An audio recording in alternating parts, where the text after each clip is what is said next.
And on the broader point about this being about someone's human rights, this is about human life. And if I sit here and try and list for you all the people that are disadvantaged by that curfew, let's just go through those quickly. If you've got a work permit, curfew does not apply. If you need urgent care, curfew does not apply. If you want to go for a jog at midnight, sorry, you can't. If you want to go shopping at midnight, sorry, you can't. The other point to that is to just remind everyone that supermarkets have been closed much earlier than that hour, well before the curfew came on.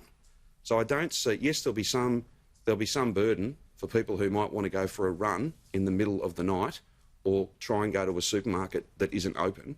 But let's be clear, the benefit here far outweighs anyone's human rights or any impact on them.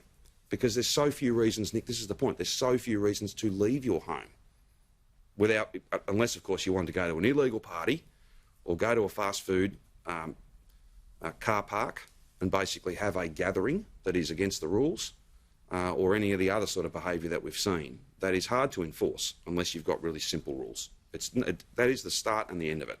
Premier, the Human Rights Law Centre has suggested the curfew might not be lawful under the Victorian Human Rights Charter, which requires restrictions to be reasonable and at the lowest level possible. Well, I'd indicate to the Human Rights Law Centre that under a state of disaster, which is another act of the Victorian Parliament, those considerations are not the first ones. They're not the main considerations.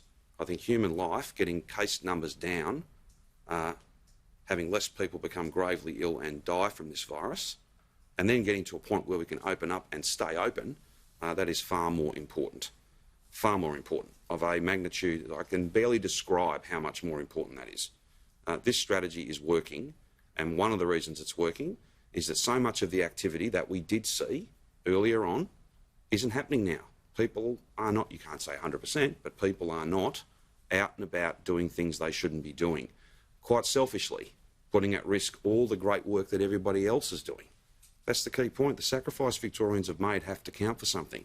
And unless you have easily enforced rules and police with the determination to do their job, and we have that, and I'm very proud of them for the work they're doing. But you've got to give them the simplest rules possible. And that's exactly what the curfew does. And I apologise to people who can't go for a jog at 2 a.m.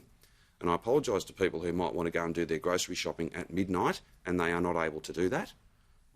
But the benefit far outweighs any cost or any inconvenience for those two groups of people. And I can't think of a third group who would be able to go lawfully under the rules, outside their home, within curfew hours. I can't think of a third group. It's working. So let's not change something that's working because other people who are not burdened, can I say, by actually ever having to make a decision, they're commentators, they've got an important job to do. You go and do that and we'll do the real work that matters to get this place open and keep it open.